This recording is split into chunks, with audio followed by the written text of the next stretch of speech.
This podcast is a member of the Place to Be Nation family. Visit us at placetobenation.com, the only place to be in your pop culture world.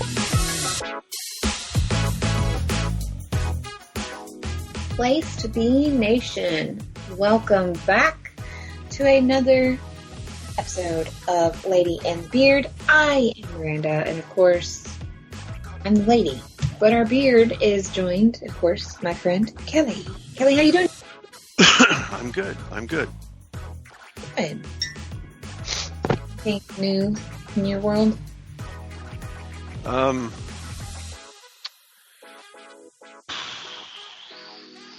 If you're like really. me, my answer is like, well, I made it another day. Yeah, I've made it. I've made it a few days, a couple of days. But I mean, so far so good. I mean, as best you could say, living in the, living in the United States right now. So These current times in general. Yeah. Interesting. I think a lot of people think I live a very boring life, but my exciting thing is, like, I bought new books. Like, I saw that. And I started an outrage with a lot of people on TikTok, and then my TikTok got removed because people were being bullies in the comments. There were so many bullies that TikTok removed my entire video. I didn't bully anyone. I just don't get the, I don't get the whole point of, look, I've raged on stuff that I don't agree with, right, but I never put it to paper, or I never type it out on a forum, or I don't share it. I'm just like, right. Because the other thing is, I was spitting facts. I was giving a history lesson. It wasn't even a matter of, like, opinion. Yeah, I saw a little bit of your TikTok, and it's like, it's gone. People just don't want to, Well, it's not gone forever because, when I create it, it saves it to my phone, but right. And I'm sure some people have screen saved it. So, I mean, because once you put something on the internet, it's there forever. Yeah, it's there. I don't.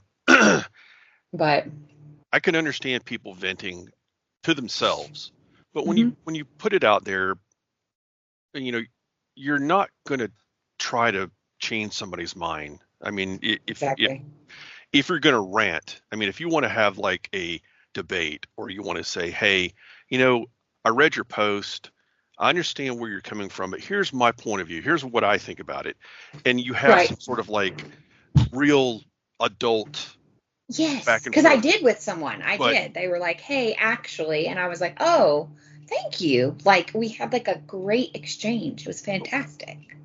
But if you're just going to go out there and go, oh, well, you're stupid, or you're dumb, or this is, yeah. And you just immediately go to name calling. Oh, yeah, there were some names. I got called some names. Like, what's the point? I mean, just too much time to, yeah. And my anxiety was bothered. Like, listen, I have a pretty thick skin, but I was like, you don't even know me. I was actually kind of, at first I was mad when they removed my the video, but now I'm like, you know what? No, it's probably better for my sanity, because, like, I'm getting real worked up because these people don't know me. Yeah, that's the other thing too, is for me, I guess I have a fairly decent, skin, but I have a low tolerance for just people being cruel and mean. Maybe that's what it is. Maybe that's bullying. What it is. It's like, yeah. So I guess for me, it's like, I don't put myself out there, then I don't have to worry about getting, shot at. Yeah. But there have been a few times that I've watched. Okay, well here I've watched Rhett and Link, Good Mythical Morning. Oh, I love them. Well, I like them too, but over the years, Link has, to me, just become an insufferable douchebag. I don't mean that like it sounds, but he's just insufferable. And there've been a few times I've watched their videos and I would just post Link is very, or like I'll say like Link is being very insufferable about this. And my coworker, I just said it, because he watches it too, and I just set it off as like, yeah, Link has really gotten on my nerves. And he's like, yeah, he's gotten on mine too. And I was like, so we just ranted on him for about 20 minutes. And I've watched their show not since the beginning, but I've watched it for the last 5-10 years. So yeah, I mean, they've been around for a while. It just recently, it's just like, if I had to hang out with either one of them, I think Rhett would probably be more chill to hang out with. Link to me would be like a no-go. No way. I think you do change opinions on things over time. So and people change. So maybe he's changed and that's not like to your taste anymore. And that's okay. That's okay. It might be, because I know Link is Link is a nice guy, I'm sure. I don't know him personally, but he just rubs me the wrong way. And I don't vibe with him anymore.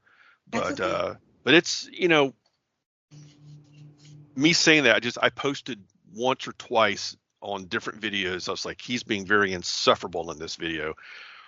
But if I got a reply back and someone had either made a nasty comment, I wouldn't go after them, because it's like, well, I lit a fuse and someone's mad about it. So, yeah.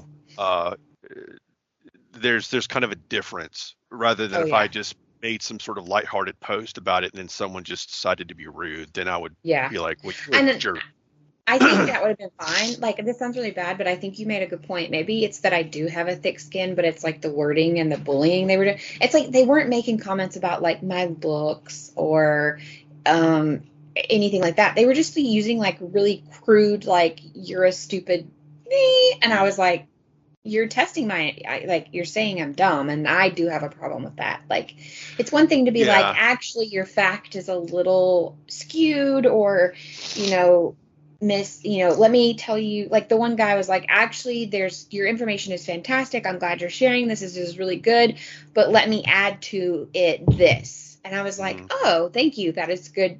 Thank you for telling me that. So yeah, it made me feel like I was in an episode of the Twilight Zone, though. I like how you segued. It did. It made me feel very like, what is going on? Because I feel like, honestly, Twilight Zone predicted a lot of the crap that we kind of experience in some ways, right? Yeah, not 100%, but like they knew what they were doing. So, boys and girls, we are going to be having a discussion today about the Twilight Zone. For those of you that don't know, which I feel like if you listen to Kelley and I, then you are a fan of the things that we are a fan of. So, you probably do know what the Twilight Zone is. In case you were wondering, though, the Twilight Zone is an American media franchise based on an anthology television series. It was created by Rod Serling, and these characters always find themselves dealing with very disturbing or unusual events as they have entered the Twilight Zone. These episodes actually cover a multitude of genres, and which is, I think, appealing to a lot of people in the like nerd/geek community, because there's fantasy, science fiction, very dystopian, there's horror, supernatural, psychological, like there's a lot. It can be very macabre and twisted at times. So it has many tropes that fit everyone's needs, essentially. And originally it was shot entirely in black and white and ran on CBS for 5 seasons from 1959 to 1964. We ended up getting a couple of series. Let's see here. So we have the first series, 1959 to 1964, and then in 85 to 89, 2002 to 2003. And then we had a new one that came out in 2019 that ran till 2022 seasons. The word just went 2 seasons, and that one was actually done by Jordan Peele. And there's been 2 movies as well, which I have not watched the movies. Have you? Well, no, I have watched the 1983 one, but have you watched either of them? The Twilight Zone, the movie, I think that came out. That's the very first movie they did. That's That the was back 83 one. Yeah. 83, Mhm. and I went to the theater to see it because I was a fan, and but and I enjoyed it. It was a good movie. Unfortunately, it fell under some really tough controversy because of a really terrible accident that happened while Mhm. filming, when the main actor in one of the stories and 2 kids were killed when a helicopter during a scene fell on them. And I think Max Landis, or the director, his last name was Landis. It might have been Max Landis. They were taken to court. There was a whole lawsuit involved because the Mhm. kids were working at night when they weren't supposed to, because kids can only work so many hours on a movie set, and that there were some other safety issues, of course, that didn't pan out. But I mean, the movie was good, and I Mhm. hate that it kind of has this overshadow of this terrible tragedy that happened during it. But as far as any of the other iterations, I haven't seen any of them. Not that I'm opposed to seeing them, but usually whenever these new series came on, I was already invested in some other series and just never Right. around to watching them. So I was having that discussion with somebody the other day about a different television show entirely, but my whole point was that eventually, especially at some point in your life, like you're watching so many shows that are current that you have to finally say, oh, I was talking to someone about the show Person of Interest, that it's not on anymore, but they're like, oh, did you watch that? And I said, when it originally came out, I set it up to DVR. I think I watched like the first 3 or 4 episodes, and then eventually it was like, okay, I have too much I'm actively trying to keep up with. Something's got to go. And that one just didn't, like, it wasn't a bad show or anything. And I was like, maybe I'll come back to it later. But like, it's kind of like that concept when new things come out. You're like, oh, I always loved the Twilight Zone before, but I just already have too much that I'm trying to keep up with. Like, and sometimes with life in general, you're like, I just don't have the capacity for that right now. So I yeah. never actually watched the movie that was the 1994 movie. It's called Rod Serling's Lost Classics. I never saw this, and this may have been a made-for-TV movie. Maybe I'm wrong. Let's see. I'm trying to see if it had like any like box office information, and I don't see that. So I'm wondering if it was like, oh, it says CBS. So yeah, it was a made-for-TV movie. But the narrator on that one was James Earl Jones. So okay. But we've had 5 series total. 1, 2, 3, 4. Well, 5 seasons was the original first series, which I think is where a lot of your favorite episodes come from. Am I correct on that? Or do some of them Yeah. come from bleeding into the 85 era? No, I mean, the episodes all come from like the original series that came Mm-hmm. out in the 60s. Um, I think it ran for 5 5. seasons? Mm-hmm. Yeah, it Yeah. was 5. Yeah. And, years ago, I think back in the mid 90s, there was There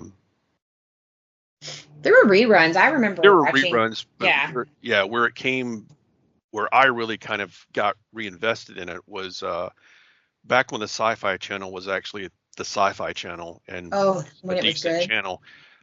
Every New Year's they would do the Twilight Zone marathon. Yep. So I know for a few years, my friend Chris and I would get drunk and bring in the new year by watching Twilight Zone episodes. Um, and that's kind of, like I said, I got reacquainted with the show and really was like, oh God, I can't I mean, so many good episodes, there are so many good ones. I was really struggling going through this. But there were, it's hard. That's why I kind of like, I just going to narrow it down to about maybe 3. That way, because there's just, it's too many. What is it about the Twilight Zone that you think it holds its, it's a show that it's from, like you said, it's from the 60s, but I know people that still watch it to this day. So what do you think it is about the show? What did they do that made it like stand the test of time, so to speak? I think because Rod Serling was a brilliant man, in just my opinion. He was a excellent storyteller, and he was a person that was, I think, a progressive thinker at that time, and he was able to come around and craft stories that he couldn't tell if he just wanted to tell you a story about racism, okay? Because that was a big, just that you couldn't tell a story about how bad racism was, or that's the way the way the country was. But he could go in and craft another way, which is really cool and unusual, and make people think, and you could still watch them. I mean, the stories that he that they did during the 5 years, there are so many that the truths of those episodes still ring true today. I mean, they're still valid. And I think that people resonate with that because, he couldn't just come out and tell,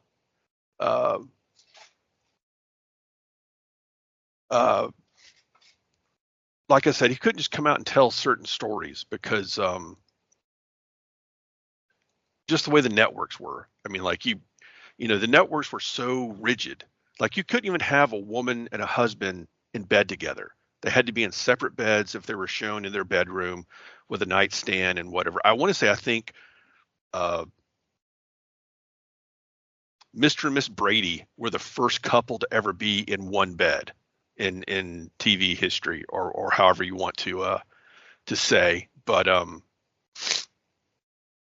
that's, to me, that's just what it is. The stories that you can go back and watch are still meaningful, and it says a lot about our society today. I think these stories need to be researched, or not researched, they need to be rewatched, and people can, learn from them that this, like our country's going down the tubes, but there's a lot of stories in the Twilight Zone that kind of show what happens when that type of fascism kind of comes to be in control. And that kind of leads into my first episode that I love watching, and it's called The Obsolete Man. It was season 2 episode 29. And the story is set in a kind of a fascist regime where they've outlawed religion and books. And Burgess Meredith plays a character called Wordsworth, and he is a librarian, and his profession has been deemed obsolete. And the whole thing is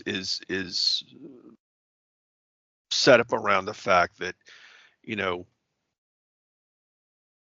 if you're deemed obsolete, then you're basically executed. You're basically taken out of the equation. You're not allowed to live in this society, and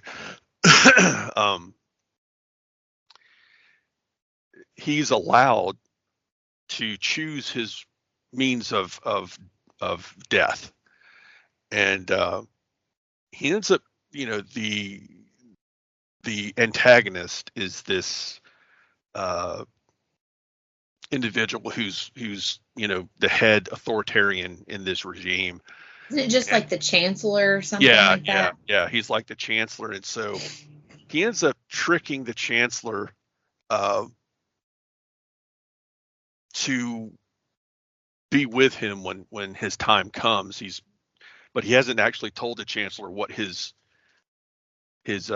means of execution is. So, the chancellor ends up going over to his place, and they're chatting, and he eventually tells him, "Hey, there's a bomb in this room, and it's going to go off. I've chosen an explosion to be and the chancellor gets panicky and is like, and it's all being televised, it's all, and it shows the character of Wordsworth. He's like, I'm just going to sit here and read my Bible until the time comes, and the chancellor's just like, I've got to get out of here. And he goes over, the door's locked. He can't get out. And, he starts panicking, and, Wordsworth's like, hey, you're on camera. I mean, you need to be, you're the chancellor. You represent the regime. Well, you shouldn't be, Eventually he just loses it. He starts banging on the door, and he's like, please let me out, let me out. He's, just almost in tears, and they let him out, and the explosion happens. And then at the very end, he's standing in the light with some other individual going, hey, we have found that you are obsolete, and it, to me, that hit me. I was like, anybody can be obsolete in a society like that. And just to be marked out, just like you X something out and it's gone. Well, it's like, Wordsworth, which I thought that was a great name for a librarian. Yeah. He had very strong belief in something, and they were telling him he was wrong, essentially. Oh, yeah, yeah. And I think that's speaks volumes. In his instance, it was that he fully believed in God, and the state was now an atheist state. Mm-hmm. I always liked anti-intellectual as well, because they banned books. Yeah. Don't you ban my books? Don't you burn I my would books? assume that I will fight. If there was like some sort of extra canon, it was probably only books put out by the regime or the government, right? Allowed. Anything outside of that that's not approved would be just like the way things are now, the way they ban books for no reason. But yeah. I always liked this one too. This one was a really good one. And I also really liked the fact that he's the only one that gets an actual name. Like, yeah. Everyone else is just I think there's only like 3 characters. Technically, you have other people, but they like unnamed. Right, they don't have names. Yeah. Right. But there's only 3 characters, actual main characters in this specific show, the specific tale, and he is the only one that has a name. Is Wordsworth. And I've always thought that was interesting. This one is also one of my favorites. It's just so well done. And what's interesting is I obviously watched it years later when color TV was huge, but black and white, it just lends an extra, I don't know, it does something extra for the show where you're like really into it. It gives me what I like to call a fuzzy, comfortable feeling watching black and white television. That's kind of like we talked about a few episodes ago, our comfort shows. Twilight Zone's kind of in that niche for me, that it has to do sometimes with the aesthetic of it being black and white, and it shows a simpler time. And I that's kind of problematic sometimes, because when you say simpler time, there was still racism, there was still bigotry, there was still misogyny, there was a lot of bad stuff going on at that time. And I think what I mean by that, the stories that are told were from a simpler kind of point of view that for me, it takes me back to when I first watched it as a kid. There's that comfort, there's that kind of nostalgia. For me, my simpler time was watching this when I was a little kid, or then getting back into it as a young adult. And sometimes that's what I need. And I think we discussed that in length about comfort shows, that's sometimes we've had a rough time, or we've been through a rough day, and sometimes just coming home and putting something on, and watching it again can kind of help calm your mood and maybe put you in a better state of mind. And in this day and age, especially in the world we're living in now, anything that you can do to keep yourself in a better state of mind, or whatever, go for it, do it. I mean, I feel like we're living in survivor mode right now. And the Twilight Zone really has a lot of good messages. There's the other episode that I was thinking about was another one that had Burgess Meredith in it. It was Time Enough at Last. And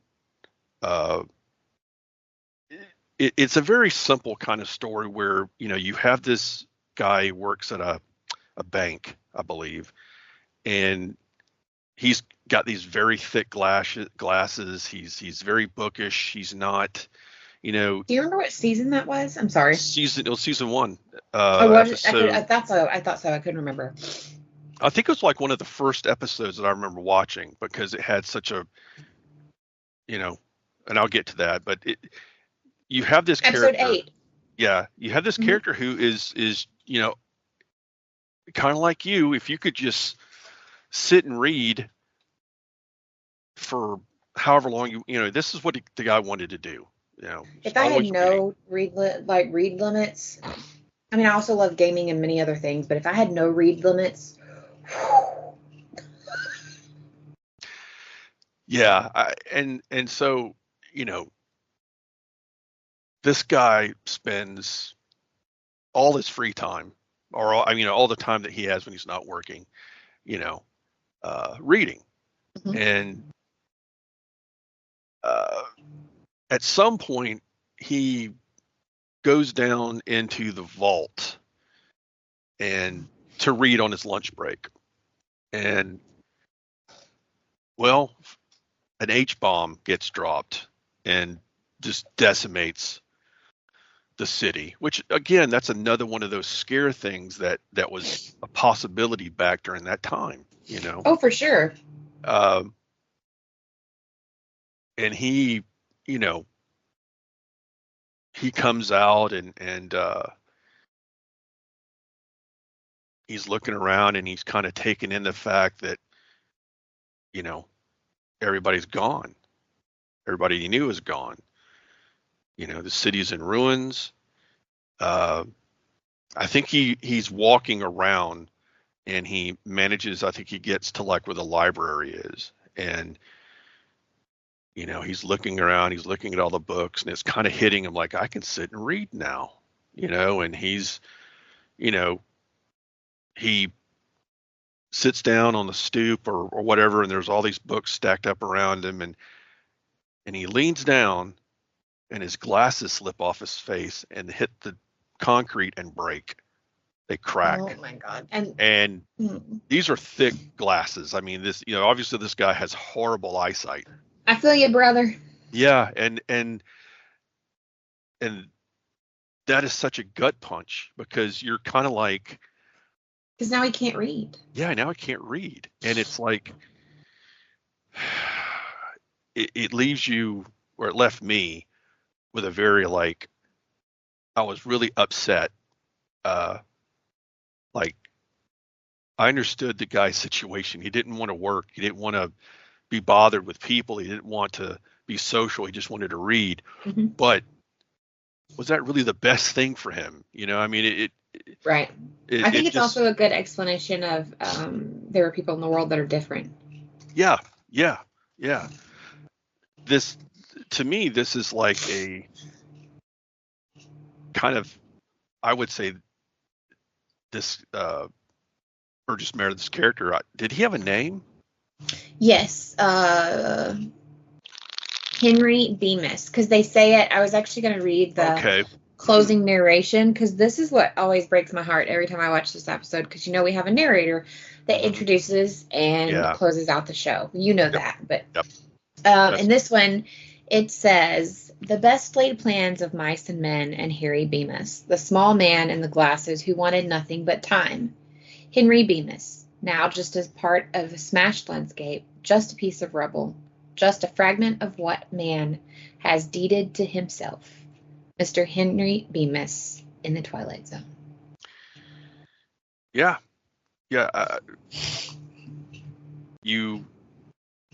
I would say he's on the spectrum.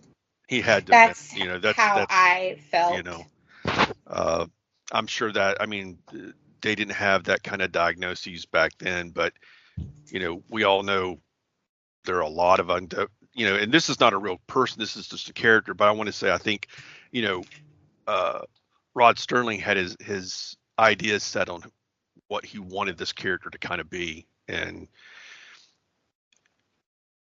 that ending that you just read out is still very powerful. It like I said, those kind of moments in the show and the takeaway from it are lessons that we could still need refreshers on in this in this time that we're living in. Was there anything else you wanted to say about that episode? It being kind of a book oriented scenario where you can sit and read all you want. Can I say that I hate his wife all to eternity? Yeah. I kind of forgot about her. I kind of forgot that. You want to, but I can't. Yeah. I can't. It's such a cruel. I don't even want to call it a joke. It's not a joke. It's so cruel. And I had so many comments. Every time I've watched this episode, I'm always like, okay, you knew who he was when you married him. You had to have, right? Yeah. And then clearly, it's like you said, it's obvious to us now in 2025 that Mr. Henry Bemis was most likely on the spectrum, right? Yeah. I recognize that. You recognize that. I'm sure many on the spectrum recognize that as well. And the fact that, you are married to someone that is different and you chose to be so mean. And for those of you that don't know, she asks him, "Dear, would you read me some poetry from one of your books?" And he's absolutely so excited. He's so eager to oblige this because he gets to read. He gets to share the thing he loves with the person that he loves. Only he opens his book to find that she's basically redacted everything. She's crossed out all the words. And then she loses it on him and destroys the book and just starts ripping the pages out of it. And I'm like, what is wrong with you? That's as much as I love Jason Momoa as an actor, when he said that he did things to Emilia Clarke as a joke, he'd be like, yeah, she was a really big bookworm, so sometimes I would just remove the next 5 pages. And I was always like, what? I didn't know he did that. That's very cool. Somebody can come after me, but I swear he said that on an interview. And when I heard that, and maybe he was joking, but I was thinking to myself all of the what ifs, what if that had been a special edition that she bought? What if I was like, what would you? Oh. It's what gets me is that's someone's property. I was like you like you just said, it might have been a sentimental book or whatever. It's that's very that's not cool. Yeah.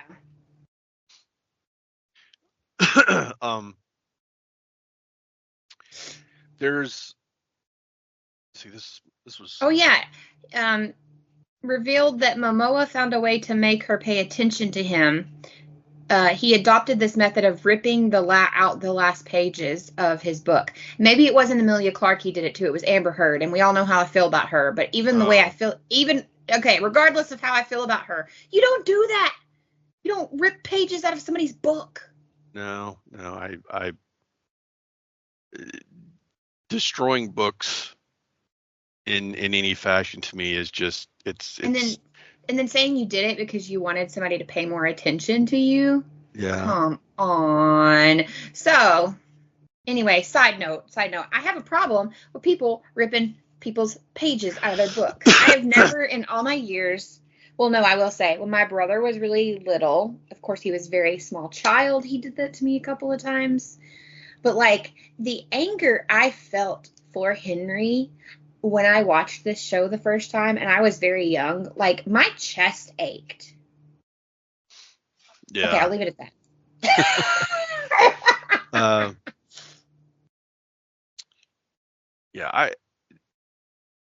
Yeah, that's just bad.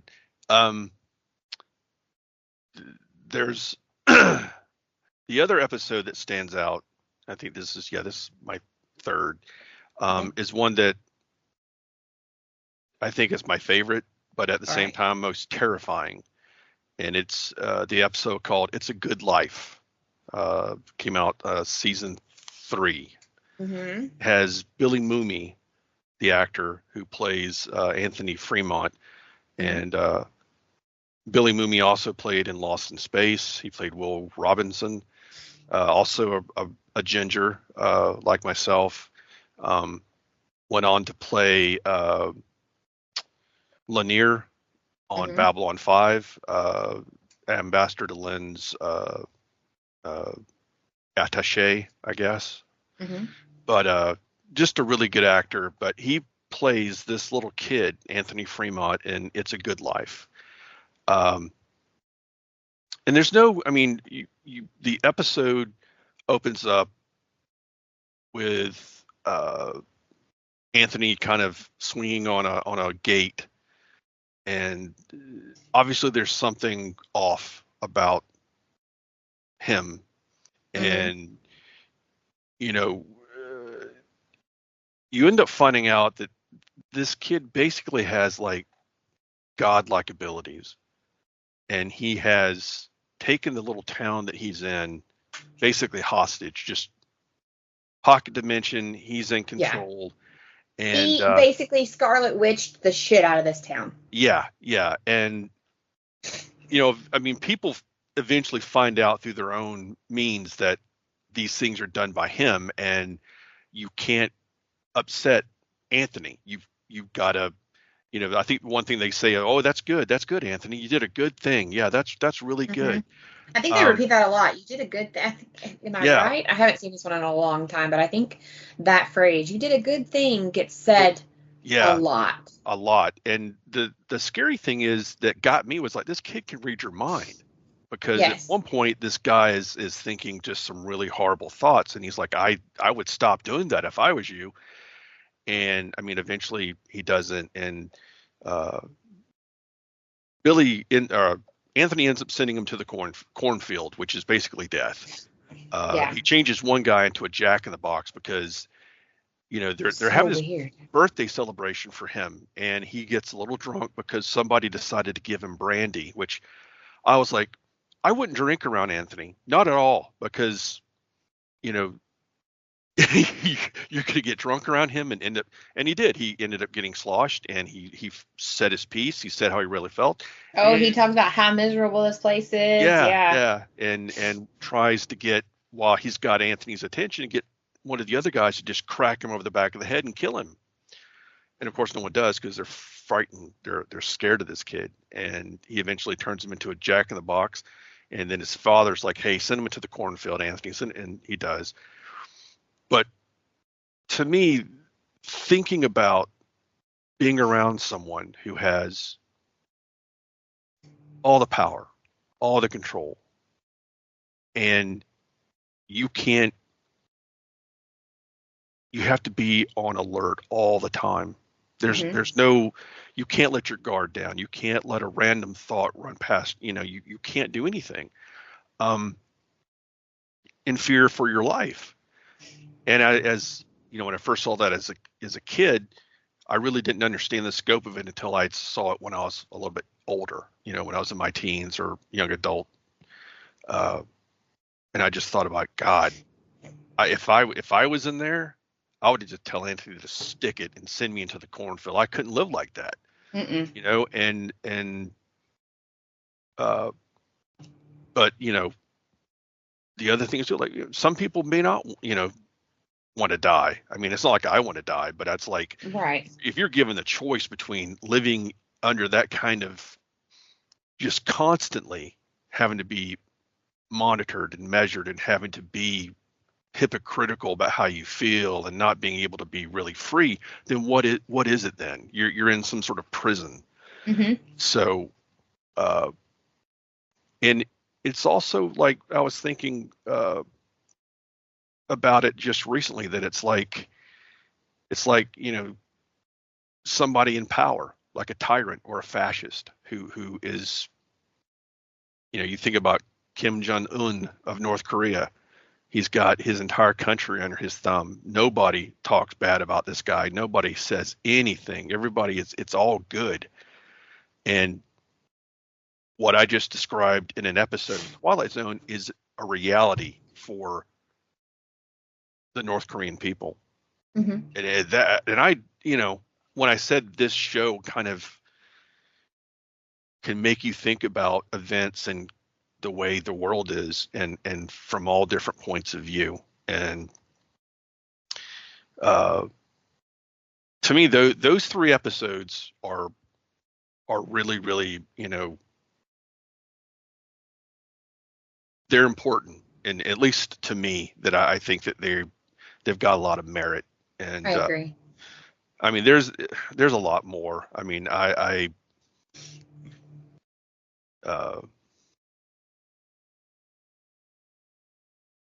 there's one that I'll just say quickly, and it's called To Serve Man. Okay. And these aliens show up to Earth, and they're like, "Hey, we noticed that you know, you got a lot of issues. We want to do an exchange and help the humans out. We've got technology that can advance your, you know, cleaner energy and Oh, this, these that, and the other." aliens had the weird head thing, didn't Yeah, they? yeah. Sorry, not to Giant, interrupt you. I just remembered that. They had the weird, like, they have the giant butt head. butt head. Yes, like Yeah, it's supposed to be like their brain is that big, but yeah. it's like, yeah, okay. Sorry. Go ahead. But they have this book, you know, and two of the characters are trying to decipher it to see what it's all about. And eventually, uh, and they start making these exchanges like, hey, you know, you can have some of your people come to our world and we have like a cultural exchange. Mhm. And so everyone's like, oh yeah, these people are great. They're doing all these great things for us. So yeah, we want to come see us. So there's these ships that are taking off with humans on board, and the one researcher or whatever, he's getting ready to board one of the ships, and his assistant, who's carrying the book with her, she's like, I finally deciphered it. I deciphered the cover. To Serve Man. It's a cookbook. Yes. And immediately I just was like, To Serve Man. Hmm. Oh my God. You know, it just is so, they have episodes like that that just out of left field, you know, you're just kind of blindsided that these people these aliens showed up like, hey, yeah. And you know, then it shows like the guy flying or in the spaceship, and the alien comes in, is like, you need to eat, you're kind of getting thin, you know, and even to add more insult to injury, like, yeah, we're gonna eat you. And Yeah. I just was like, this is nuts. It's the Hansel and Gretel. Yeah, yeah. And I, you know, just to say that, you know, with all these really hard hitting kind of thought provoking episodes, there were ones that were kind of lighthearted and just kind of, you know, uh, I guess just to be lighthearted, because Yeah. you know, most of the episodes have got some sort of like, because Rod Sterling really wanted to get across social issues and try Absolutely. to push those. But you had to do it in a way to make sure, even then, that you were not going to be canceled.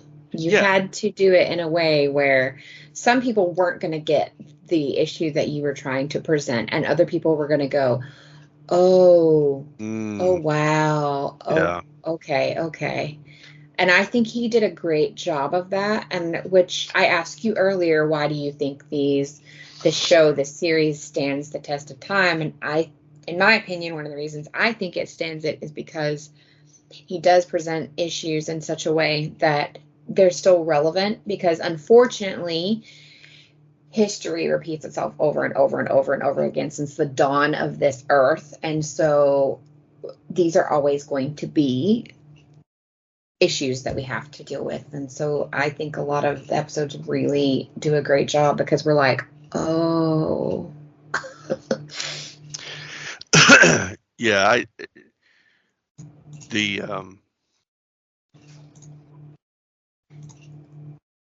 I think that if you haven't watched the Twilight Zone, Mm-hmm.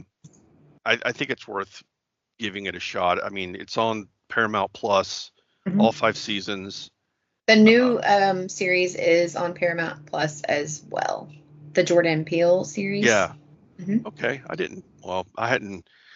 I'm usually watching Star Trek reruns on Paramount. That's the only streaming service I have, but I'll have to check. I'll have to go in and put that under my to watch and check it out. But And it looks like they vary. I have it pulled up to look at the different run times of the episodes, and it looks like most of them, like the first one is an hour, but most of the rest of them are only like 36, 39. The following season, 43, 41. They're very quick. mm-hmm. And I know a lot of people really enjoyed it, and I think it has some pretty big names in the series as well. The old one did as well, but people might not know them. I will say really quick, the two of the episodes that you mentioned so far they're actually on the list of 100 greatest episodes of all time. Yeah. The one that we just talked about was number 11, actually.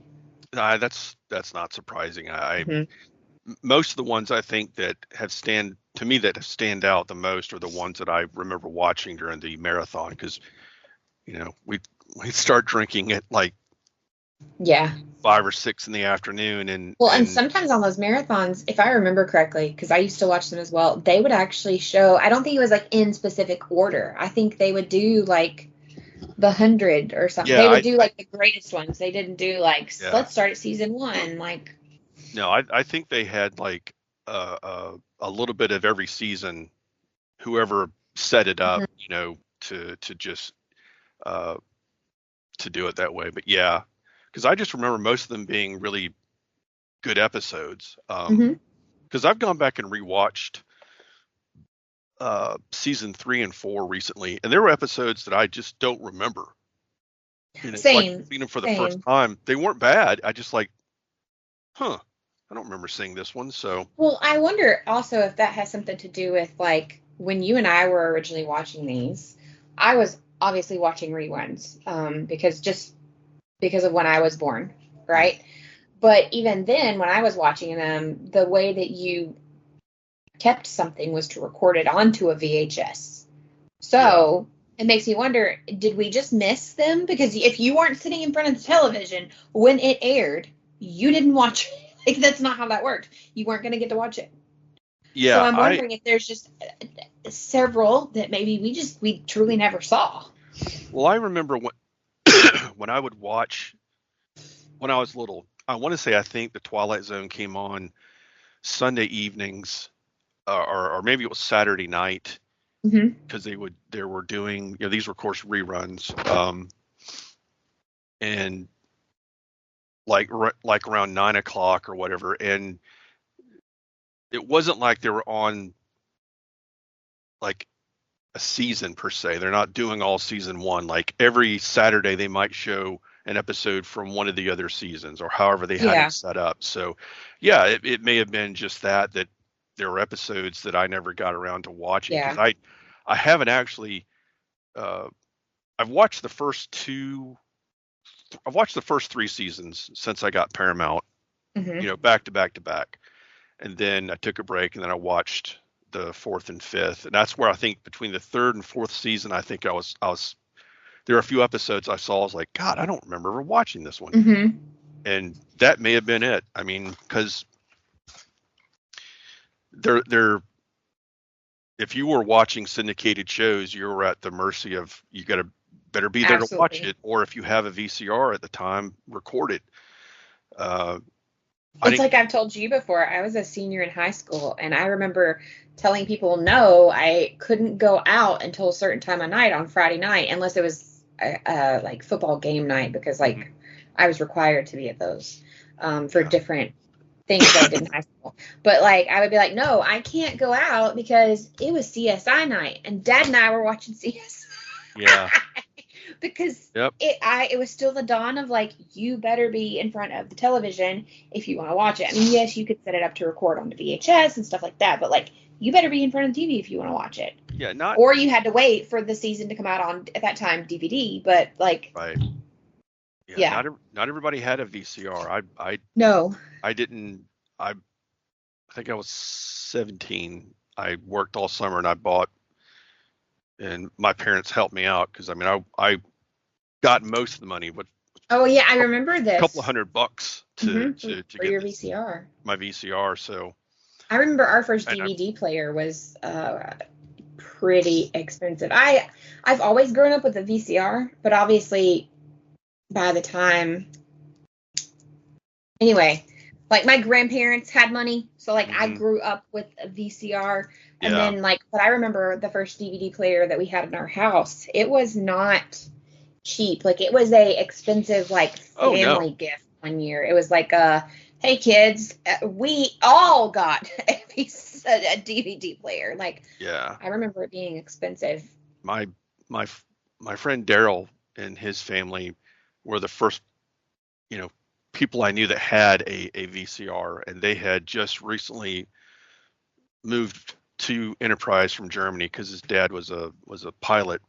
And this was like one of the first VCRs. It was like top, you put the tape in, you push it down. It's not like you would, like most of them now that you put it in it, then it automatically catches had it. That one, the top. But, and it had it just looked like a giant tape deck, but it was VCR, it was for VCR tapes. And I'd never seen one before, and I was just taken aback. I was like, oh my God, you could tape television. Yes. And then years pass, and like my parents end up getting one for the living room, and shortly after that I end up getting one for my room, and that's where I start taping. This was right at like 87 when Star Trek The Next Generation premiered, because I was taping that. I was taping Doctor Who. I was taping, like you're saying, like on a Friday night, I'd be at home after we played D&D or whatever RPG we were playing. Then I would go start taping shows, and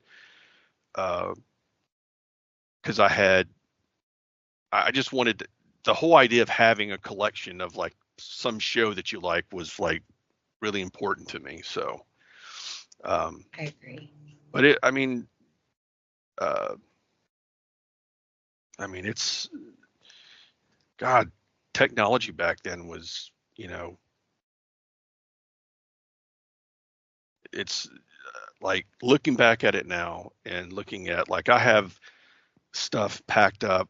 I've got some, I think when Blake moved in, he brought a lot of his VHS tapes of stuff that he had.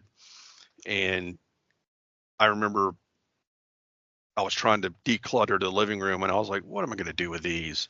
And I was looking at them. I was like thinking about maybe tossing them. And then I thought, no, I'll find a box. I'll stick them in it. And, when I can remember to tell Blake about him if he wants them, because I've been mailing him stuff, because I've been mailing him all my gaming stuff. So I'll mail this to him at some point. Because it might be sentimental. I mean, yeah. I remember the first videotape I bought was the animated Lord of the Rings, and it cost me $75. Oh my God. Actually, my favorite was the animated Hobbit. Mm-hmm. It was actually done. It's British. Yeah. Ralph Bashki was the ones that did, I think, The Hobbit and Return of the King. I want to say they may have done The Lord of the Rings, but I want to say I think another company or another artist did it because they used It was Rankin Bass that did the Rankin Hobbit one Bass. Yeah, that I yeah, love yeah. so much. Yeah. It's like my all-time favorite. That's because it had all the music in it too. But I remember, I'm sure that we could have like an entire episode about that. Like, I remember what my first VHS is that I bought on my own. I remember my first DVD, my first cassette tape, my first CD, my first video game. Like, it's crazy. This was the height for me of my D&D beginnings. So, I mean, 87 was peak Actually, gaming, I was playing D&D at 2. I've told you this story. So yeah, in 87 I was also playing D&D. Yeah, I mean, and anything fantasy related, like me and my friends, we'd watch that tape I don't know how many times. For sure. Along with like other, but there wasn't a whole lot of stuff that was fantasy like that kind of gave, There was this fear being put on things like that then too. Oh, what else? Satanic Panic of 100%. It was of the 80s. It even kind of went into the early 90s, and then it kind of I think every so often, every like generation, you have a resurgence of some storm. Yeah. Not to the extent that we did then, and because we still refer to it as like, the Satanic Panic time, but like I think we have a version of that, like that it's just a bunch of grifters that are trying to scare people, or parents. Because I sent Danny, and maybe I sent it to you too, this guy talking about Pokemon being satanic. You sent it in our group chat, yeah. Yeah, and it's from this Christian related TV show. And it's an old. It's like in the 90s.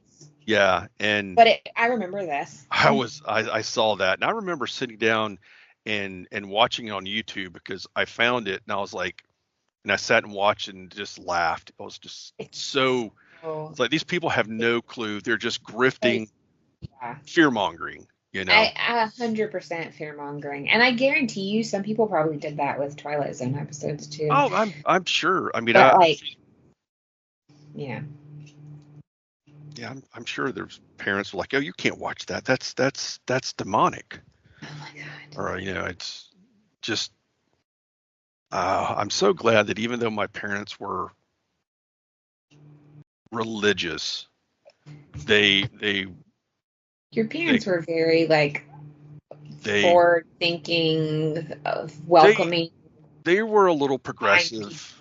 I mean, I would say they were more progressive.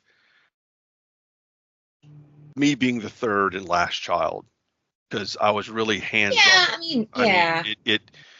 mean, my brother and sister got, all the bullshit. And by the time I came around, my parents were like on autopilot, and they were like, I didn't really cause them any issues. I was pretty much laid back and just kept to myself. So, I didn't have to worry so much about because there were comic books that I remember getting as a kid and looking at them now going, wow, I wonder why my parents didn't like, but they didn't really, if I was reading comics, I was reading comics. They didn't really. Well, your mother just wanted you to read. Yeah. She's like, if you read, I'm fine with it. And, I would take comics up to, from the newsstand whenever we go to the drugstore or wherever there was a spinner rack. I would ask, hey, can I get a couple of comics? And she would usually say, yeah, just get a couple. And I'd go find a couple and bring them up there. She wouldn't even look at them. No. It's just like, ring them up. Whatever. So, but, yeah, I think the Twilight Zone is definitely worth watching. If you've never watched it before, And the original, like, I think the Yeah. original, like, yes, go watch the new with Jordan, because Jordan Peele has done some great things. Right. Yep. So absolutely watch the new one, and maybe you watch the old one, because I've heard some people be like, I've tried to watch black and white and I just can't. Okay, that's fine, but I think it definitely stands the test of time, in my opinion. Yeah, I mean it's definitely it could be an aesthetic thing. People, Mhm. I mean, even people from my generation, a lot of my friends are like, oh God, I can't watch black and white, and Yeah. I get it. It's for whatever reason, it could be aesthetics. It just could, whatever. Not everybody, you know, likes it. Right. But I mean, I do. It's one of those that, like I said, it just kind of gives me this warm Well, fuzzy. old who is in black and white. Yeah, yeah. I mean, I want to say it wasn't until like the third Doctor, and I think partway through his time is when they went to color. Yeah, because they actually did, like, they talk about it. Like, they kind of break the fourth wall there and talk about how things are in color or something like that, if I remember correctly. Yeah, um, I mean, there's a lot of shows that like started in black and white and eventually moved into color because they were on that precipice of that new technology. Color TV at the time was, the all the rage. Mm-hmm. Your big 12-inch TV, or whatever it was back then. It wasn't like we got now. I mean, Oh God, no. I remember looking at TVs from the past. They have like a TV museum, and they were showing because they have all kind of, Mm-hmm. gimmicky models and stuff. And now it's just like, God, that monitor is smaller than, my first TV that I Right. had was a little black and white, and it was like a 9-inch black and white TV. And again, there wasn't a whole lot of kids in the neighborhood that had their own TV in their room. I don't know how I came across getting one, but I think my dad ended up buying a small black and white TV, and for whatever reason just decided to let me have it, because I remember him coming into my room and setting it up. It might have been the fact that there were shows that I wanted to watch, and it was always kind of conflicting You with had what one mom and TV, dad. yeah.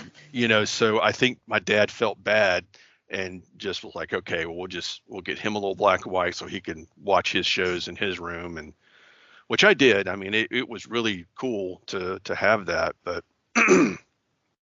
yeah, the monitors back then were really super small. Mm-hmm. But well, yeah, that's the Twilight Zone. Yep. I'll give you some really cool facts about the Twilight Zone. Some of these I learned myself. One is specific to an episode that you actually brought up this evening. That is the To Serve Man.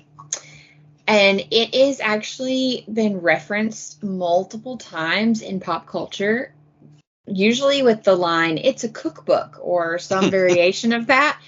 For example, The Simpsons did an entire Halloween episode once with the aliens came down, and it was this big argument, and Lisa was like, they're trying to eat us, and they were like, no, we were not, and like she blows off part of the cookbook, and it's like, to serve human, and then it's like they're like, oh, and they blow off the other part. It's like, they actually are the opposite, and they want to, like, they want them as their friends.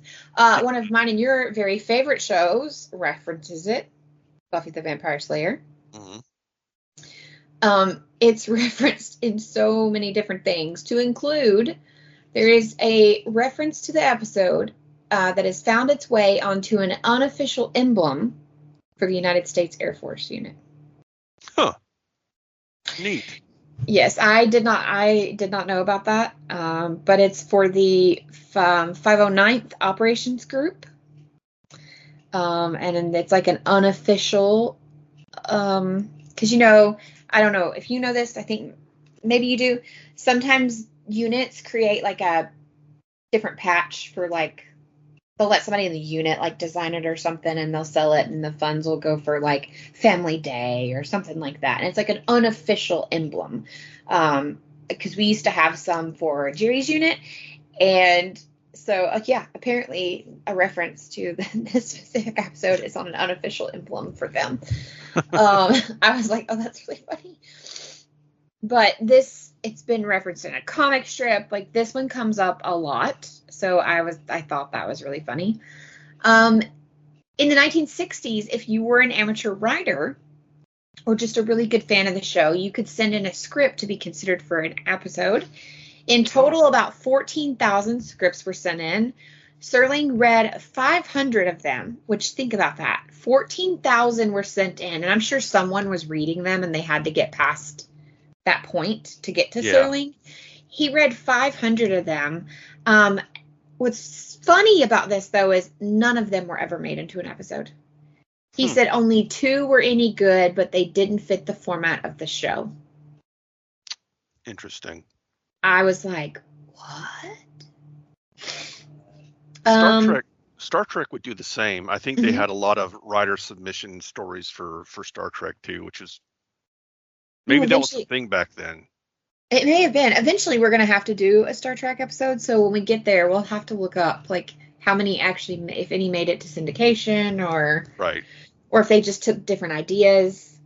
So there were almost 6 dimensions instead of 5. While recording the opening to the pilot episode in 1959, Serling exclaimed that there was a 6th dimension to explore. When a network executive overheard the introduction, he asked Serling what happened to the 5th dimension. Serling assumed that there were already 5 dimensions, not 4, and luckily the mistake was corrected before the episode aired. So, luckily, rather. Only one actor appears in all 5 seasons. So that is Robert McCord, who appeared in 67 different episodes. Most of them, he was an extra, but he is in all 5 seasons across 67 episodes. One episode actually won an Oscar. The anthology series itself won 3 Emmy Awards for its writing and cinematography, but it also won an Academy Award, kind of, sort of. When the budget was slashed for the show's 5th season, Serling resorted to an unusual cost-cutting measure, and he paid $10,000 to purchase the French short film An Occurrence at Owl Creek Bridge. This silent film was a perfect fit for the show and was subsequently broadcast as episode in 1964. The previous year, the film had won an Oscar for Best Short Subject. So, it kind of roundabout way won an Oscar. That's pretty cool. So Serling's on-camera introductions actually started in season 2. They're very famous. People remember these. I think when you think Twilight Zone, you think of him standing there and introducing it, right? Yeah. But this actually, during the first season, he only appeared on camera during the promotions for next week's episode, because they would do this thing where they would have the narration to introduce the episode, they would have the show, the tale, and then they would end it with the narration, and then there would be a introduction on next week's episode, blah, blah, blah, blah, blah. Yeah. And that's the only time you would see his face. But all of us, it's kind of like the Mandela effect, where all of us are like, no, he's always been there. But if you go back and rewatch, as you just did, he actually doesn't appear on camera as part of the introduction to the show until season 2. The Looney Tunes, which you probably know this because you were big into comics and you owned a shop. Looney Tunes parodied the series.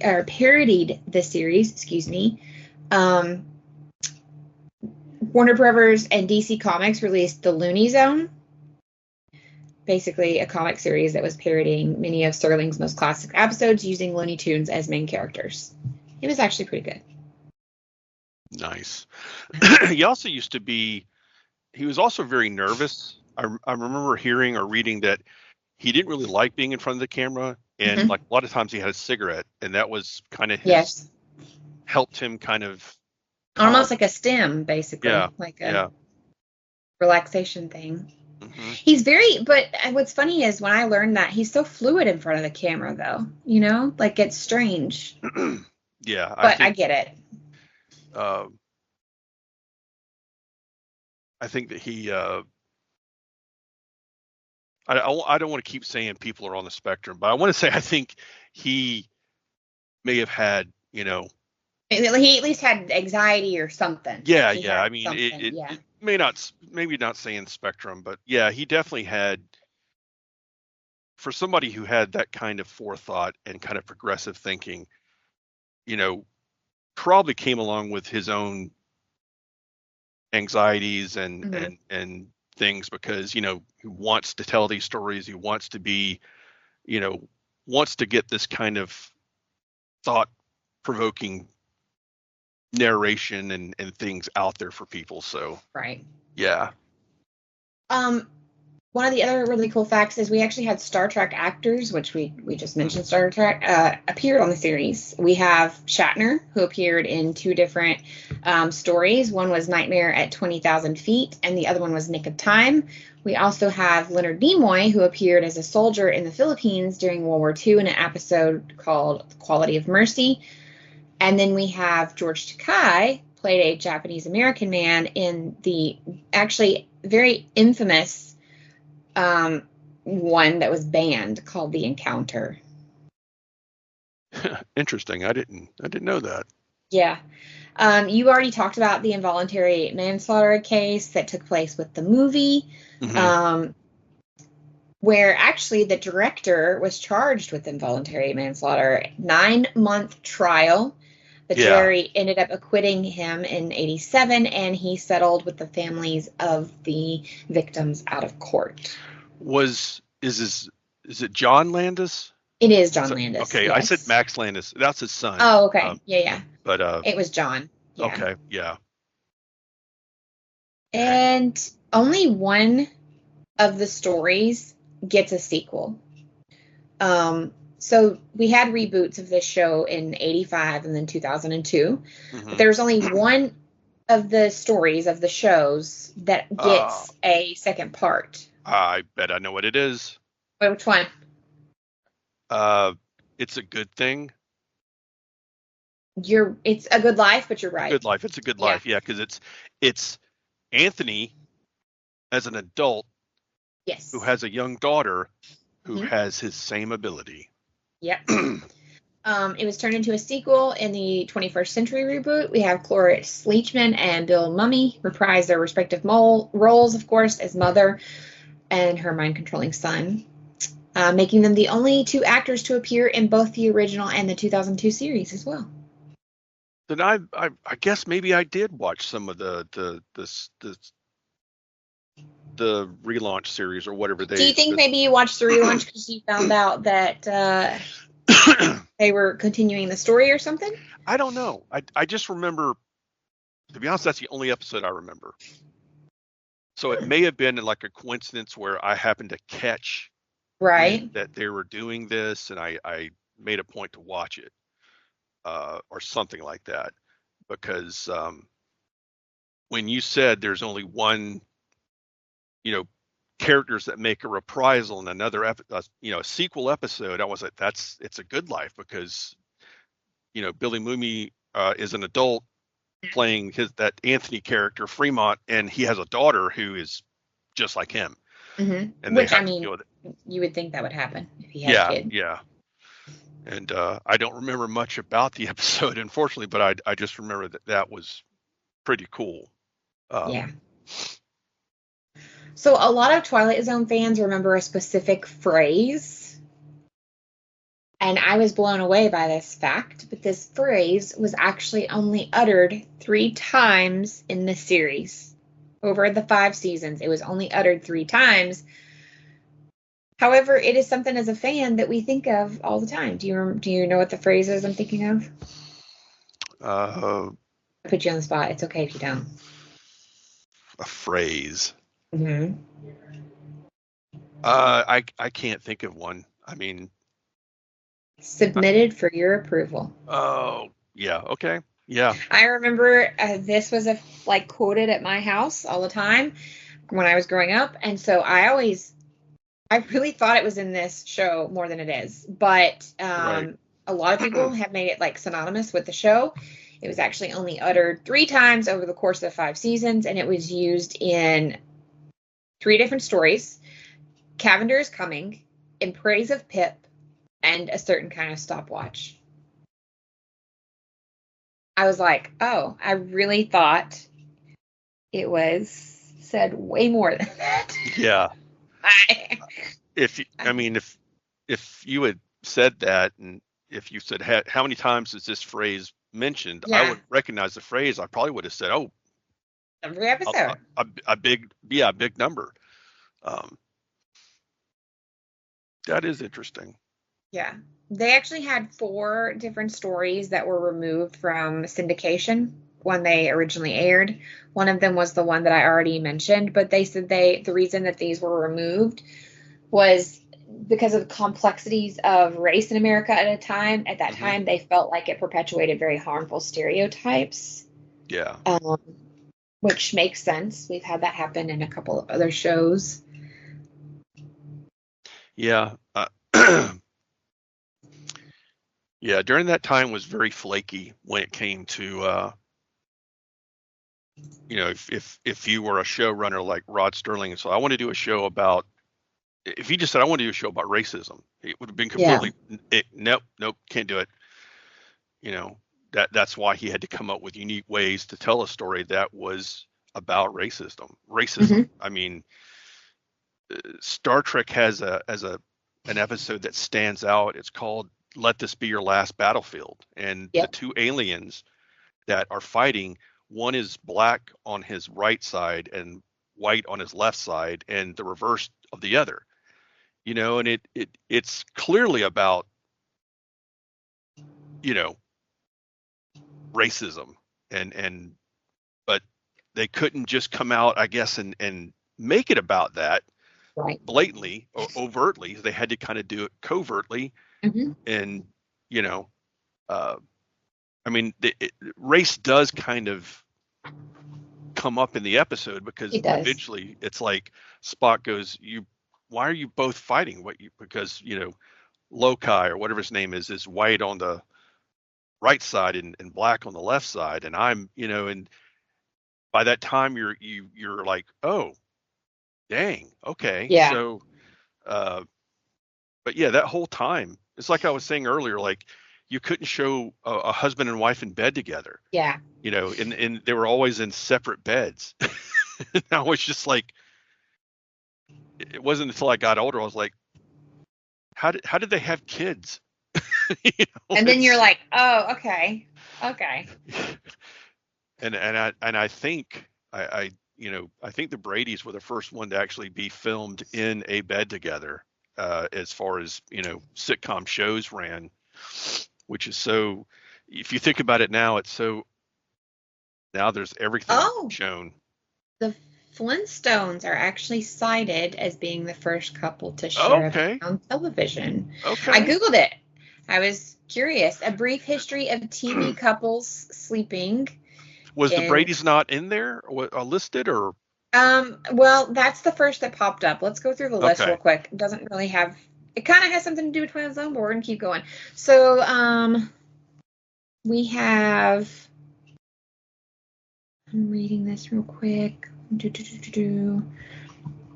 So this is an article from MeTV, and it's a brief history of TV couples sleeping in the same bed. Oh, and it says, no, the Flintstones nor the Bradys were the first to share a bed, although the Flintstones are on this list. So when you Google it, it gives you the little caption thing. So it listed them first. So the first ones were actually Mary Kay and Johnny.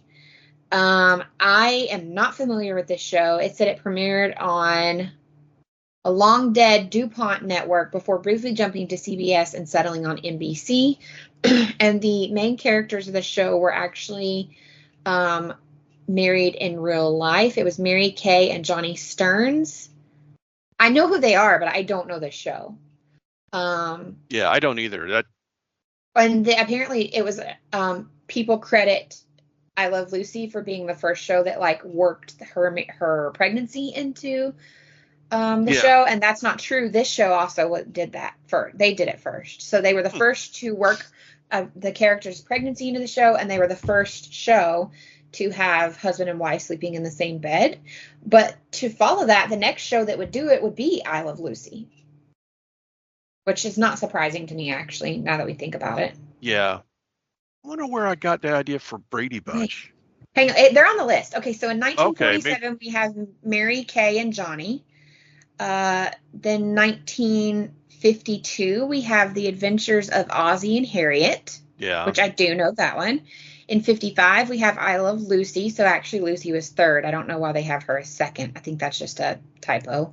Flintstones come along in the 60s. It's number 4. Bewitched. Oh, yeah. Yeah, okay. Bewitched and the Munsters, both in 1964. That's right. I loved the Munsters. We have Green Acres in 1967, The Brady Bunch in 1969. So those are the top 8 shows. So those are like the first ones to do it. But the absolute first apparently was Mary Kay and Johnny in 1947. Huh. Interesting. Oh, and this was when their show was broadcasted live. So there were only 250,000 TV sets in America at this time, and the series was largely regional affair out of New York, and each show was broadcasted live with little thought of preservation. Only one is known to exist in the Paley Center today. Wow. Interesting. They were literally the first sitcom in the history of television. I feel like we should know more about them because I didn't know this show. I had no clue.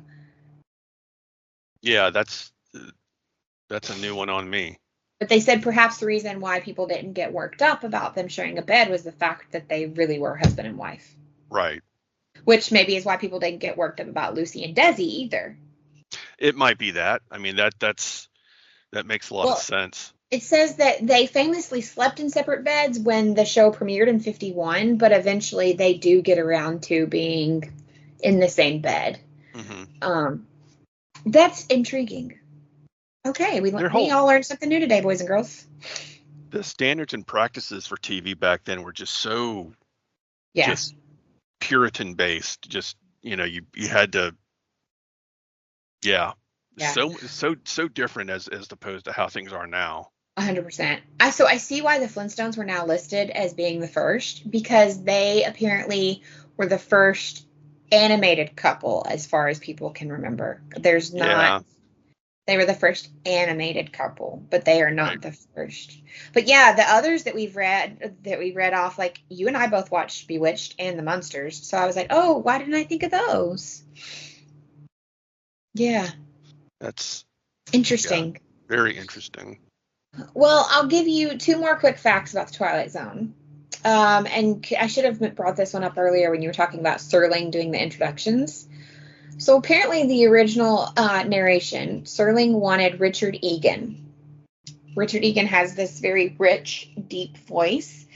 And due to strict studio contracts at the time, Egan was unable to accept the role because of other works and obligations. Yeah. And so Serling was like, listen, it's Richard Egan or it's no one. And then they were like, well, that's not possible, Mr. Serling. And he's like, well, it's Richard Egan or I guess I'm doing it myself. And he was pushing to get Egan. And he was like, well, it's Egan or me. And it ended up being himself, which was very interesting. And then the other thing that I'll give you is that Serling actually thought he'd come up with the term the Twilight Zone on his own. And in a way he did, right? Like, I don't think he heard it before and just didn't realize he did. But he thought, this is a great phrase. I love this. This is what we're going to call it. He loved the sound of how it just came out, the Twilight Zone. After the show aired, though, he actually found out that this is a term that is used by the U.S. Air Force pilots when crossing the day and night sides above the world. Yeah.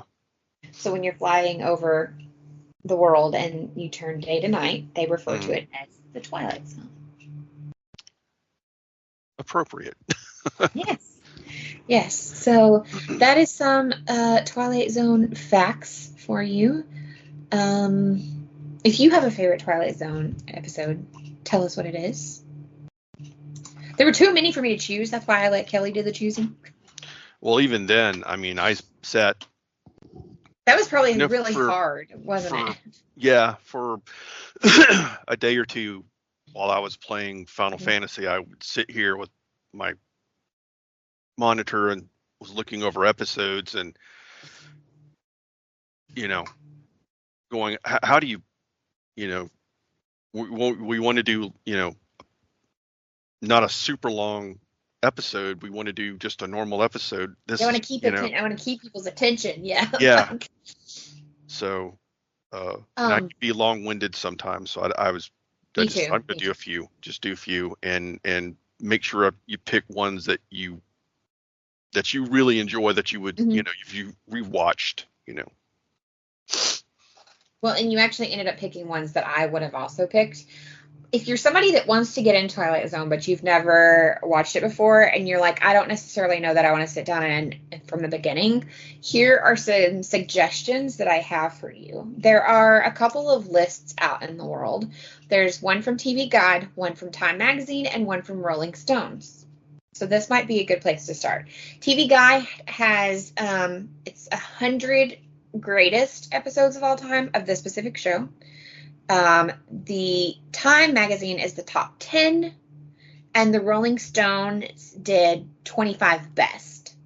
So maybe if you want to dabble, you just want to dip your toe in, check out the Time list. If you are feeling a little bit more, into it, go over to Rolling Stone. And if you're just ready to dive in, but you still don't want to do all of them, check out the TV Guide ranking. I think that would be interesting, which is what's one of the maybe everybody just absolutely needs to watch To Serve Man, because that one is on all three of the lists, top 10, top 25, and top 100. It's been, as we mentioned, like referenced, parodied so many times. So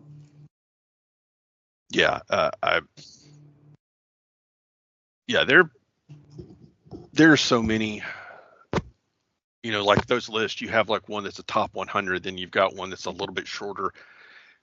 You'll find probably some that have got more than that or less. Just because there's so many good ones. Oh, I'm sure there's other lists. Those are the top 3 mentioned when you go to like the Twilight Wiki.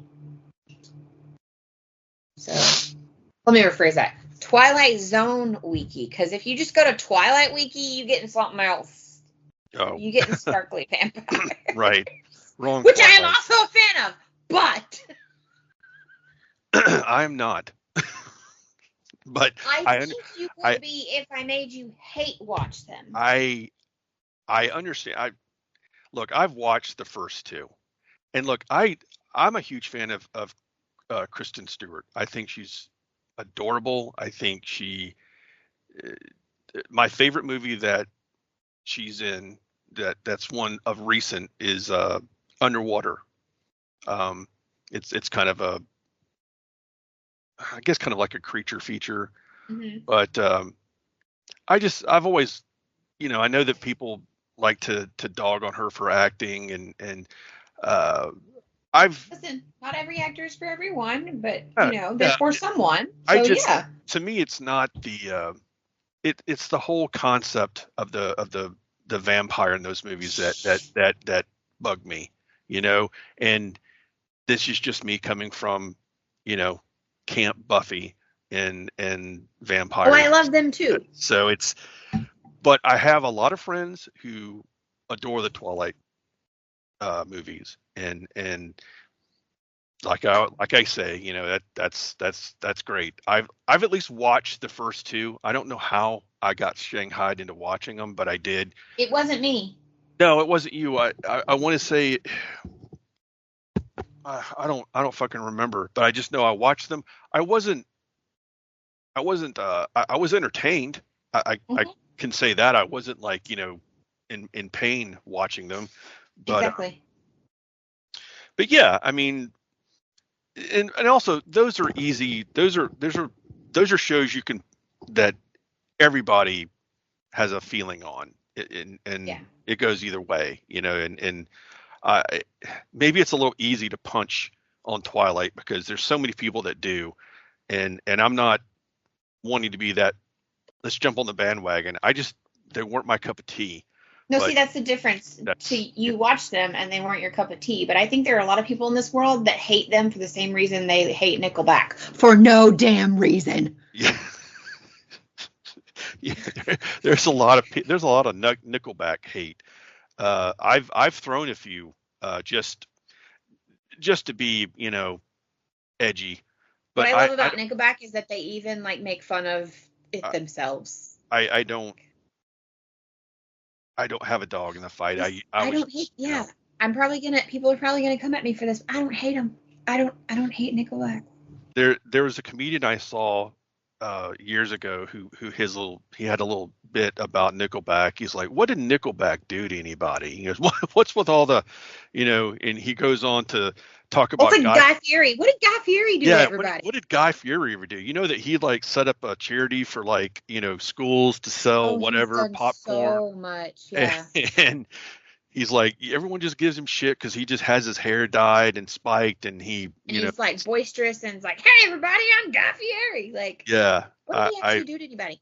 You guys want me to rant and rave and tell you about a douche canoe of a famous chef? I will do it, but it's not Guy Fieri.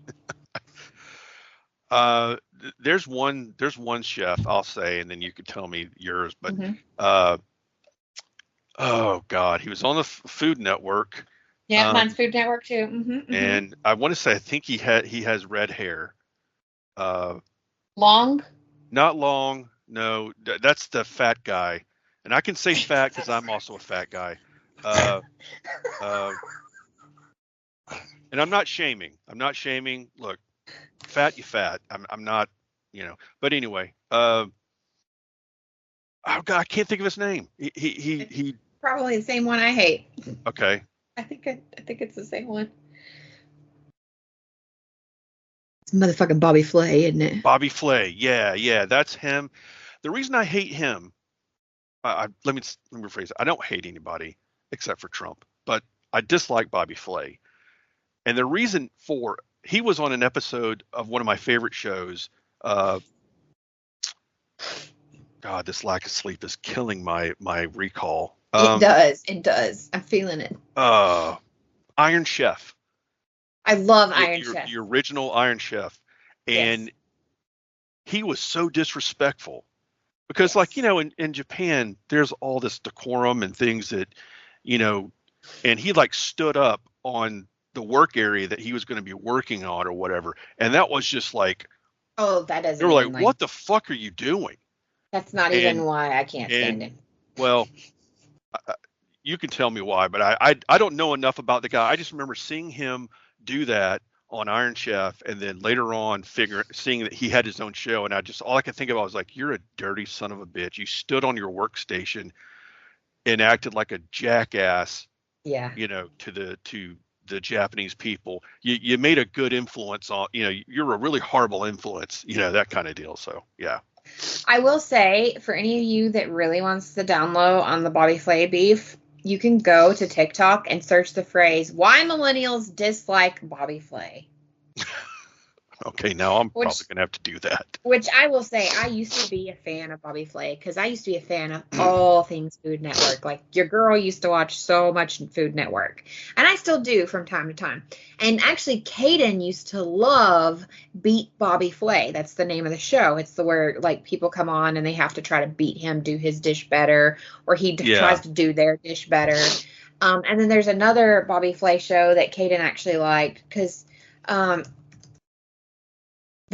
cooking shows, Caden loves them. He actually watches them to try to fall asleep.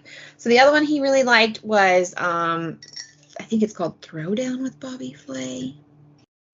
Anyway, so I didn't start disliking Bobby Flay until a few years ago, full transparency, because some people are going to be like, that have known me for a long time are going to be like, what?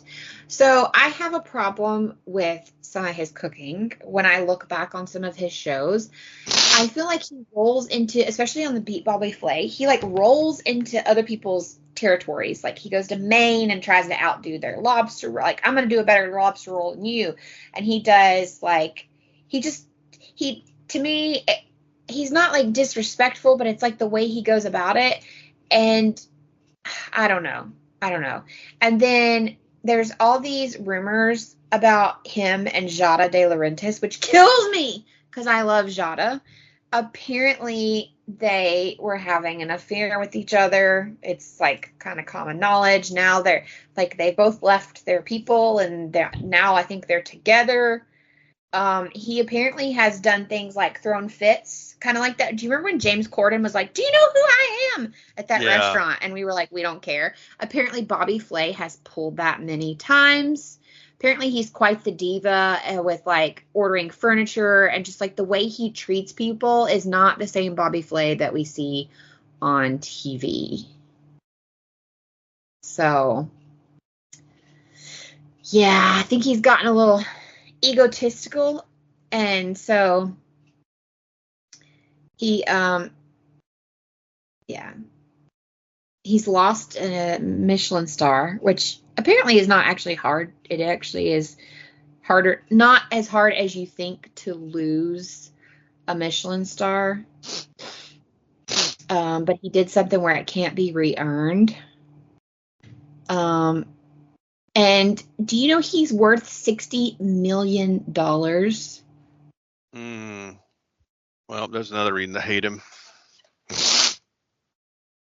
Yeah, so I mean, millionaires shouldn't exist. I'll have to send you like some of those TikToks, but like I have. Listen, don't be coming for Guy Fieri like that. And if anybody ever comes from Alton Brown, you're gonna have to come through me. I know some of these names. I don't know, like, I would watch, maybe it was on the cooking, the cooking channel where I started watching Iron Chef.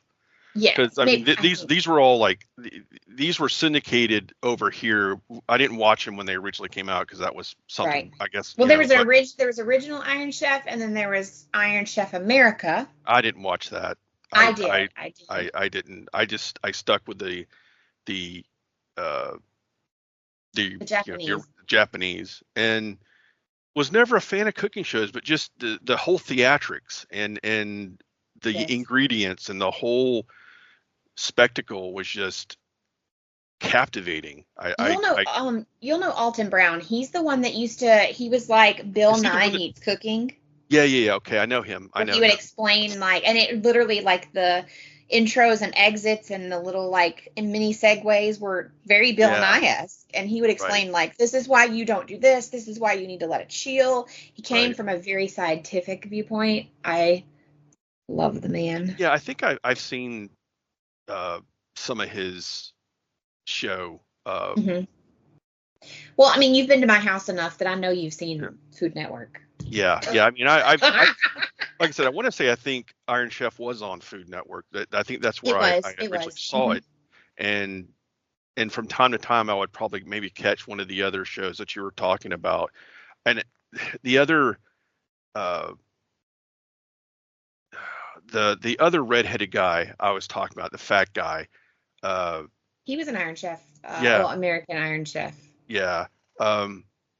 His show I watched once, and I just didn't like it. I was like, I don't like the shows that I watched on there were ones that just had some sort of spectacle or Mario something. Batali. I had to think real hard. I wasn't even Googling because I didn't know what to Google. I know why. Mario Batali. I know He's why. He's had some controversy in the last little bit as well. Apparently, he's not such a nice person to women. He's a dog. But the reason I originally didn't like him was he wore Crocs. Yes, he wears Crocs. Again, folks, if you're listening and you wear Crocs. Jaden loves Crocs. I'm just going to say I don't understand them. I find them hideous. I understand. I do.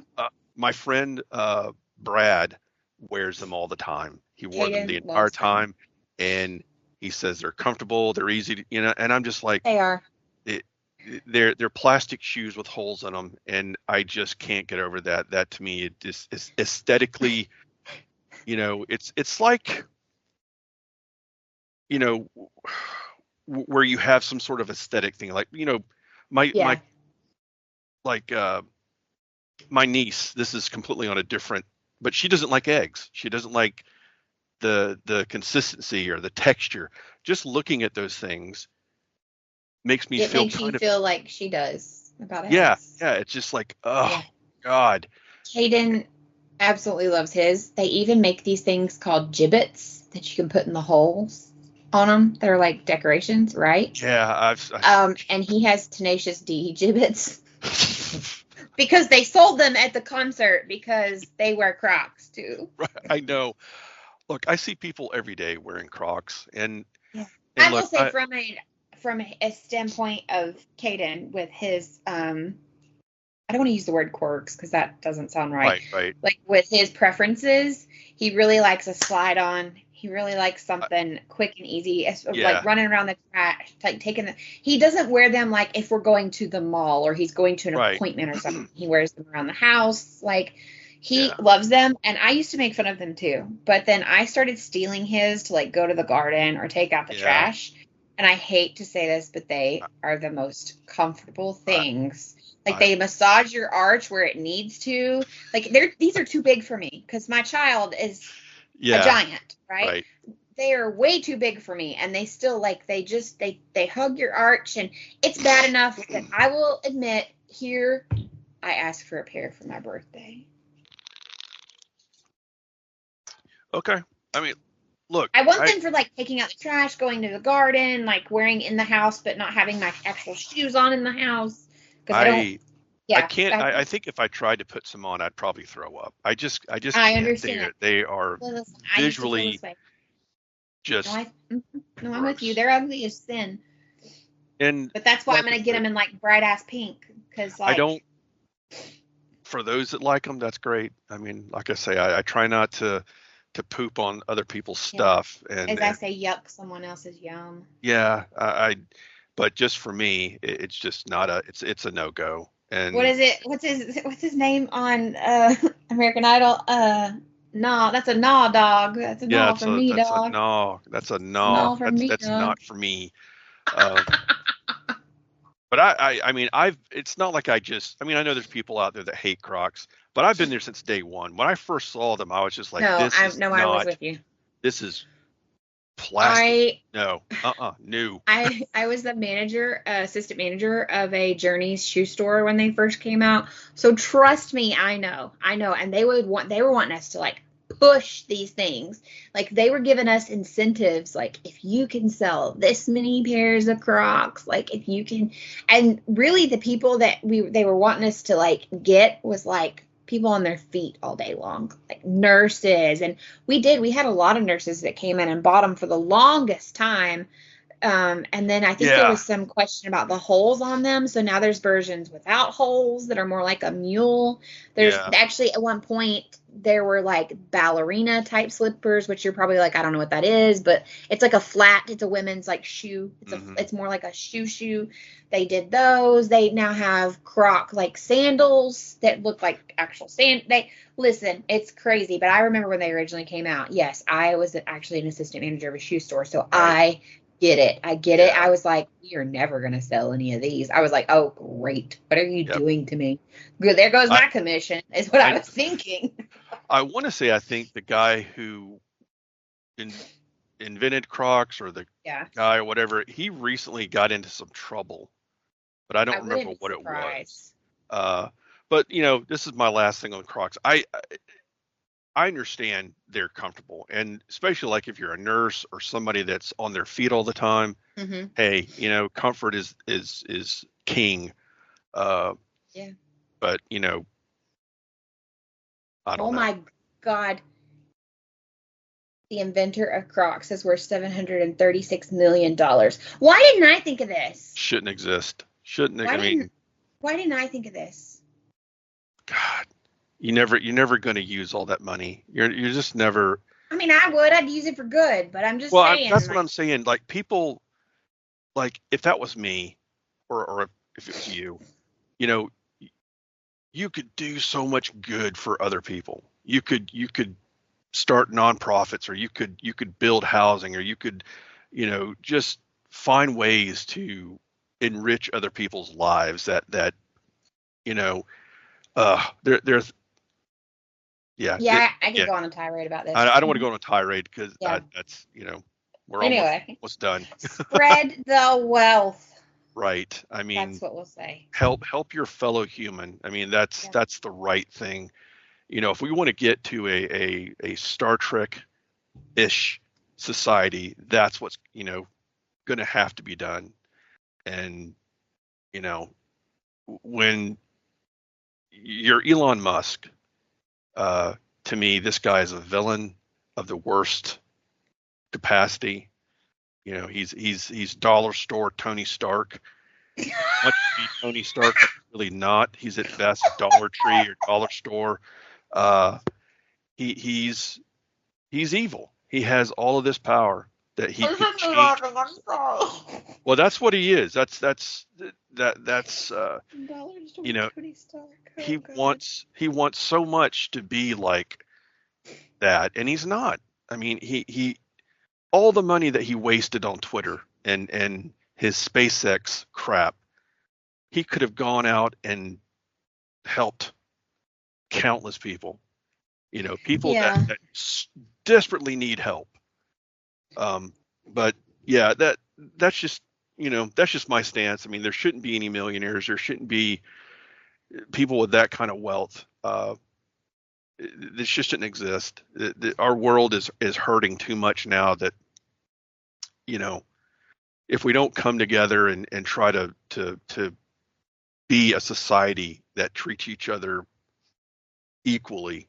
And I mean, I know it's a long way before we get there, but you got to kind of get to that point where we're all in this together, except for, I mean, the people in power that have all the money, it's them against us. I mean, that's just, you can't look at it any other way. And that's it. I won't say anything else. Okay. Well, on that note, if you would like, you can find both of us. I am on Twitter and Instagram, or not Twitter. I'm not there. Why did I say Twitter? You just said Twitter. I'm not even there. Actually, I'm there, and I don't do anything with it. I haven't touched it in years. Don't come over there, because that's not where I want to be. I am on TikTok and Instagram at Mom's a Nerd, and you are at? I am at, I'm looking right now. I am at Tenzel.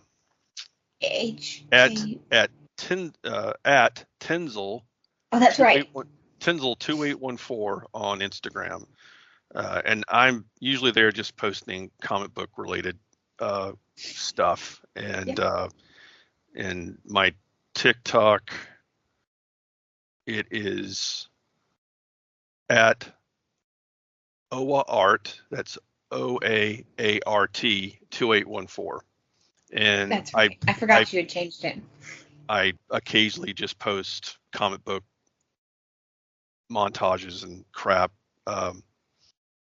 when I do. I mean, mainly I'm on there to catch up with the news and laugh at silly cat or dog bird friends video. Our friend chat thread. Basically, we have that. Yeah. Just, or my niece and I send,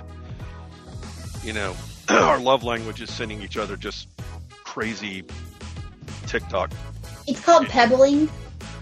Oh, pebbling. Well, that's. Pebbling. It's like what penguins do. They bring each other pebbles to show that they care. So, like, this is our way of pebble. This is our pebbling. That's also the reason, like, somebody I saw on TikTok, that penguins would follow people because they see that you're walking the same way they're walking. You're just walking upright, and they think you're a penguin.